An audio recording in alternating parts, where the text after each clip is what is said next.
നമസ്കാരം കൂട്ടരെ, Indian political ചരിത്രത്തിൽ തന്നെ ഇതാദ്യമായിട്ടാണ് ഇങ്ങനെ ഒരു അത്ഭുതം. നമ്മൾ മെയ് 4-ാം തീയതി കണ്ട അത്ഭുതം അതങ്ങ് നോർത്തിലൊന്നുമല്ല, നമ്മുടെ സൗത്തിൽ തന്നെ, അതായത് തമിഴ്നാട്ടിലെ അത്ഭുതം. തമിഴക വെട്രി കഴകം TVK വിജയ്, എന്റെ പൊന്നോ, ഒരു രക്ഷയില്ല. Big salute.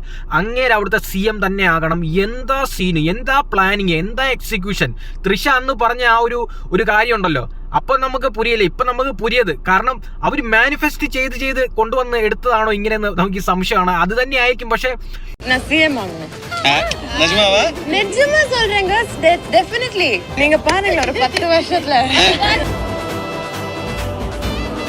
ഇതൊരു ഇൻസ്പിറേഷൻ ആണ് ഇപ്പോഴത്തെ തലമുറയ്ക്ക് തരുന്നത്. നമ്മുടെ കംഫർട്ട് ലെവലിൽ നിന്ന് മാറി ചിന്തിച്ച് അതിൽ നിന്ന് ഇറങ്ങിയാൽ മാത്രമേ നമുക്ക് നേടിയെടുക്കാൻ പറ്റുള്ളൂ എന്നുള്ളതാണ് വിജയ് നമുക്ക് തരുന്ന ഒരു വലിയ ഇൻഫ്ലുവൻസ്. ഇത് നമ്മൾ കണ്ടുപഠിക്കണം.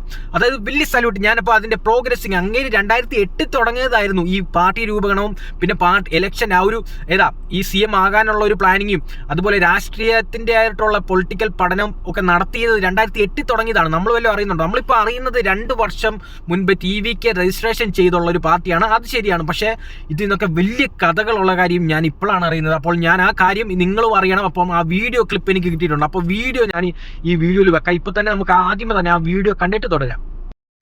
ജോസഫ് വിജയുടെ വരവ് പെട്ടെന്നൊരു പാതിരായ്ക്കല്ല.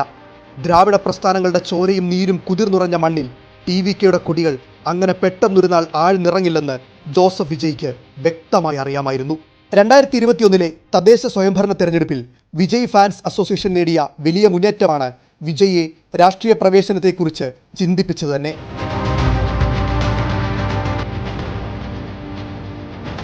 തമിഴകത്തുടനീളമുള്ള തൻ്റെ ഫാൻസ് ക്ലബ്ബുകളെ വാർഡ് കമ്മിറ്റികളാക്കി പിന്നീട് സംസ്ഥാന കമ്മിറ്റിയും ഉണ്ടാക്കിയാണ് വിജയ് രാഷ്ട്രീയത്തിലേക്ക് ആദ്യ ചുവട് വെച്ചത് തന്നെ. TVK ഉണ്ടാക്കിയെടുത്തത് സ്റ്റാർഡമല്ല, തമിഴകത്തിൻ്റെ തലവര തിരുത്തി എഴുതാനുള്ള ഒരു സിസ്റ്റമായിരുന്നു. 2009 ആരംഭിച്ച വിജയ് മക്കൾ ഇയക്കം ഒരു ആരാധന സംഘടന മാത്രമായിരുന്നില്ല, അതൊരു സോഷ്യൽ നെറ്റ്വർക്കായിരുന്നു. ഗ്രാമങ്ങൾ മുതൽ നഗരങ്ങൾ വരെ വ്യാപിച്ച ഏകദേശം 1000കണക്കിന് യൂണിറ്റുകൾ. വിജയ് മക്കൾ ഇയക്കം കാലക്രമേണ ഒരു വ്യത്യസ്ത രൂപം സ്വീകരിച്ചു. രക്തദാനം, വിദ്യാർത്ഥികൾക്കുള്ള സഹായങ്ങൾ, യുവാക്കളുടെ പ്രശ്നങ്ങളിൽ ഇടപെടൽ, ദുരിതാശ്വാസ പ്രവർത്തനങ്ങൾ, പ്രാദേശിക പ്രശ്നങ്ങളെ അഭിസംബോധന ചെയ്യാൻ അങ്ങനെ TVK പല ജനകീയ വിഷയങ്ങളിലും സജീവമായി ഇടപെട്ടു. തമിഴക വെട്രി കഴകം എന്ന രാഷ്ട്രീയ രൂപം 2024 ഔദ്യോഗികമായി പ്രത്യക്ഷപ്പെട്ടെങ്കിലും അതിൻ്റെ അടിത്തറ അതിനും ഏറെ മുന്നേ തന്നെ പതുക്കെ പണിയപ്പെട്ടിരുന്നു.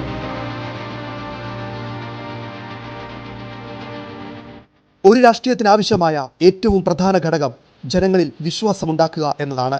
വിജയ് മക്കൾ ഇയക്കം സഹായം നേരിട്ട് തമിഴരുടെ കൈകളിലെത്തിച്ചു. ജനങ്ങൾ നേതാവിനെ കണ്ടില്ലെങ്കിലും അവർ ആ നേതാവുണ്ടാക്കിയ സിസ്റ്റത്തെ അനുഭവിച്ചു. അവരുടെ ഉള്ളിൽ വിശ്വാസം ഉരുവപ്പെട്ടു. ഈ അടിത്തറയുടെ ശക്തി ആദ്യം വ്യക്തമായി തെളിഞ്ഞത് 2021 ലോക്കൽ ബോഡി തെരഞ്ഞെടുപ്പുകളിലാണ്. വലിയ രാഷ്ട്രീയ പാർട്ടി എന്ന് പറയാതെ, വലിയ പ്രചാരണങ്ങളില്ലാതെ ഈ സംഘടനയുമായി ബന്ധപ്പെട്ട സ്ഥാനാർത്ഥികൾ പല സ്ഥലങ്ങളിലും വിജയിച്ചു. ഈ വിജയം എണ്ണം കൊണ്ട് മാത്രം അളക്കാൻ കഴിയില്ല, അതൊരു സിഗ്നലായിരുന്നു. ആരാധന സംഘടന എന്നതിന് ഒരു തെരഞ്ഞെടുപ്പ് യന്ത്രമായി പ്രവർത്തിക്കാൻ കഴിയും എന്നതിനുള്ള തെളിവ്. അതായത് സിനിമയിലെ ജനപ്രീതിക്ക് ഒരു രാഷ്ട്രീയ തീരുമാനമായി മാറാനുള്ള വഴിയുണ്ട് എന്ന ബോധ്യമാണ് ഇവിടെ രൂപപ്പെട്ടത്. പിന്നാലെ വന്ന ഏറ്റവും ശ്രദ്ധേയമായ നീക്കം ദേശീയ തെരഞ്ഞെടുപ്പുകളിൽ എടുത്തു ചാടാതിരുന്ന തീരുമാനമാണ്.